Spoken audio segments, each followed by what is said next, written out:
Hello all, welcome back to screen space. ఈ వీడియోలో మా బెహన్ మూవీ రివ్యూ అయితే తెలుసుకుందాం. రీసెంట్ గానే నెట్ఫ్లిక్స్ లోకి అయితే స్ట్రీమింగ్ వచ్చింది. తెలుగు డబ్బింగ్ కూడా అవైలబుల్ గా ఉంది. అండ్ ఆబ్వియస్లీ నెట్ఫ్లిక్స్ కదా, డబ్బింగ్ అయితే బాగుంది. అండ్ మూవీ ఫ్యామిలీతో కూడా చూడొచ్చు భయ్య. కొన్ని మూమెంట్స్ స్కిప్ చేసుకుంటే సరిపోద్ది.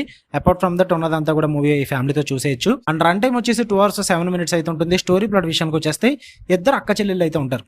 ఒకరేమో జయ అండ్ ఇంకోళ్ళేమో సుష్మా. వీళ్ళిద్దరికి ఒక రోజు వాళ్ళ మదర్ కాల్ చేసి నైట్ ఒక ప్రాబ్లం వచ్చింది, మీరిద్దరు త్వరగా ఇంటికి రండి అని చెప్పేసి అంటుంది అనమాట. వాళ్ళిద్దరు అక్కడికి అయితే వెళ్తారు. అసలు వచ్చిన ప్రాబ్లం ఏంటి, వీళ్ళ ముగ్గురు కలిపి ఏం చేశారు, అసలు ఏం జరిగింది, వీటన్నిటి చుట్టూ నడుస్తుంది భయ్య ఈ మా బెహన్ అనే మూవీ. ఇక ఓవరాల్ గా నాకు ఎలా అనిపించింది అంటే, నాకు first 1 hour of the movie అయితే భలే వర్కౌట్ అయింది. తర్వాత దొబ్బెట్టేశారు. సినిమా అంతా కూడా ఒక డెడ్ బాడీ చుట్టూరు నడుస్తుంది భయ్య. బ్రో ఏంటి బ్రో స్పాయిలర్లు ఇచ్చేస్తున్నావు అని అనుకోవద్దు, నేను ఏ స్పాయిలర్లు ఇవ్వలేదు. మూవీ చూసిన వాళ్ళకి అర్థమవుద్ది అనమాట. అసలు అది స్పాయిలరే కదా అసలు అది. సో మీకు ఒక క్లారిటీ ఉండాలి కాబట్టి చెప్తున్నా అంతే. సో అసలు స్పాయిలర్ ఏం కాదు, మీరు మూవీ చూడండి అర్థమైపోద్ది. సో ఈ డెడ్ బాడీ చుట్టూ నడిచే comedy movies, dark comedy movies మనం చాలా చూసేసాం. 1 కాదు 2 కాదు, ఈ మధ్యన చాలా వచ్చాయి, చాలా చూసాం. బట్ ఇక్కడ ఏం వర్కౌట్ అవుద్ది అంటే క్యారెక్టర్స్ భయ్య. మెయిన్ గా ఈ జయ క్యారెక్టర్ అదే తృప్తి గారు చేశారు.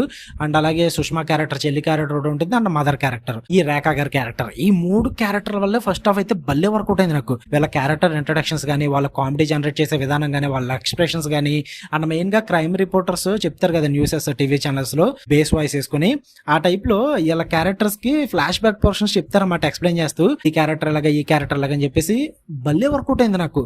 ఓల్డ్ అవుట్డేటెడ్ కనిపించినప్పటికీ కూడా కామెడీ అయితే జనరేట్ చేశారు దాంతో. నాకు ఆ ఫస్ట్ 1 hour వచ్చిన చాలా మూమెంట్స్ అయితే బాగా కామెడీ జనరేట్ అయింది, నాకైతే నచ్చినాయి అనమాట. అండ్ మెయిన్ గా ఈ డెడ్ బాడీ డ్రామా చుట్టూరు నడిచిన ఫ్యూ మూమెంట్స్ కూడా ఫన్నీగా ఉంటాయి. మెయిన్ గా ఫన్ పార్ట్స్ అండ్ ఫ్యామిలీలో జరిగే ఇష్యూస్, ఫన్నీ సీక్వెన్సెస్ ఉంటాయి, ఇవి బాగా అనిపించాయి నాకు. అండ్ అలాగే క్లైమాక్స్ లో వచ్చే క్లోజర్ కూడా కొంచెం బాగా అనిపించింది. ఓకే పర్లేదు, అంతకు మించి ఇంకేం చేస్తారన్న ఫీల్ అయితే వచ్చింది. ఇట్స్ ఓకే, చూడొచ్చు. అండ్ మధ్యలో ఒక సీక్వెన్స్ ఉంటుంది భయ్య, తృప్తి గారిది వాళ్ళ హస్బెండ్ తో ఒక ఇష్యూ ఉంటే మంచి వార్నింగ్ ఇస్తారన్నమాట.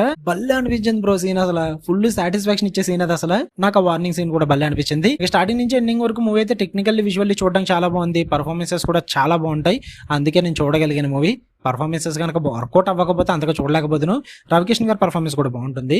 ఇక నెగిటివ్స్ విషయానికి వచ్చేస్తే first of all run time అని చెప్తా. 2 గంటల 7 నిమిషాలు రన్ టైం అవసరమే లేదు. ఇలాంటి ఒకే చోట నడిచే మూవీస్ అన్ని కూడా త్వరగా కంప్లీట్ చేసుకోవాలి. లైక్ 1 hour 40 minutes లేదా 1 hour 45 minutes అలాగా. ఇది 2 hours 7 minutes వరకు స్ట్రెచ్ చేయడం అనేది అంతగా వర్కౌట్ అవ్వలేదు నాకు. ఎందుకంటే ఆ మధ్యలో డ్రామా అనేది బోరింగ్ అనిపించింది నాకు. ఫస్ట్ 1 hour అయిపోయిన తర్వాత నడిచే డ్రామా అంతా కూడా అంత ఎంగేజింగ్ అనిపించదు. అంత డార్క్ కామెడీ కూడా వర్కౌట్ అవ్వదు, అంత థ్రిల్లింగ్ వైబ్స్ కూడా రావు. సరిగ్గా క్యారెక్టర్స్ కూడా యూజ్ చేసుకోరన్నమాట. మెయిన్ గా కామెడీ అంతా కూడా ఈ ముగ్గురు లేడీస్ మీద జనరేట్ అవుతుంటుంది. బట్ మెయిన్ రవికిషన్ గారు ఉన్నారు, ఆయన్ని కామెడీకి సరిగ్గా యూజ్ చేసుకోలేదు. అండ్ అలాగే మహేశ్వరి అని చెప్పేసి ఒక పోలీస్ క్యారెక్టర్ ఉంటుంది, తనతో సూపర్ కామెడీ చేయొచ్చు బ్రో. అసలు అంత మంచి క్యారెక్టర్ అది, అసలు సరిగ్గా యూజే చేసుకోలేదు అసలు.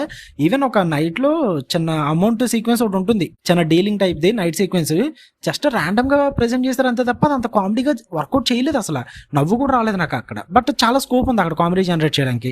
సో ఇలా సెకండ్ హాఫ్ లో వచ్చిన మూమెంట్స్ ఏవి కూడా యూజ్ చేసుకోలేదు. ఆ డార్క్ కామెడీ కూడా వర్కౌట్ అవ్వలేదు నాకు. అండ్ లాగ్ అనిపించింది, బోరింగ్ అనిపించింది. ఇంకా క్లోజర్ ఇచ్చిన విధానం కూడా ఇట్స్ ఓకే సర్లే ఇంకా అడ్జస్ట్ అయిపోతానులే అన్న ఫీల్ అయితే వచ్చింది. సో అందుకే ఓవరాల్ గా మూవీ అయితే నాకు యావరేజ్ అనిపించింది. సరదాగా తెలుగు డబ్బింగ్ ఉంది కాబట్టి టైం పాస్ కి చూస్తానంటే చూడండి, ఇట్స్ గుడ్. డార్క్ కామెడీ చూసే వాళ్ళకి, ఒకే దిక్కున నడిచే కాన్సెప్ట్స్ ఇష్టపడే వాళ్ళకి అయితే ఒకసారి ట్రై చేయొచ్చు అని చెప్తా. ఓకే, మీకు కనుక వీడియో నచ్చితే లైక్ చేయండి. అండ్ మార్నింగ్ పెద్ద రివ్యూ కూడా పెట్టండి. ఇన్ కేసు వీడియో చూడకపోయి ఉంటే పైన కార్డ్స్ లో చేస్తాను, లేదంటే ఛానల్ విజిట్ చేసి చెక్ చేయండి, ఖచ్చితంగా చూడండి. Okay guys, love you all, by.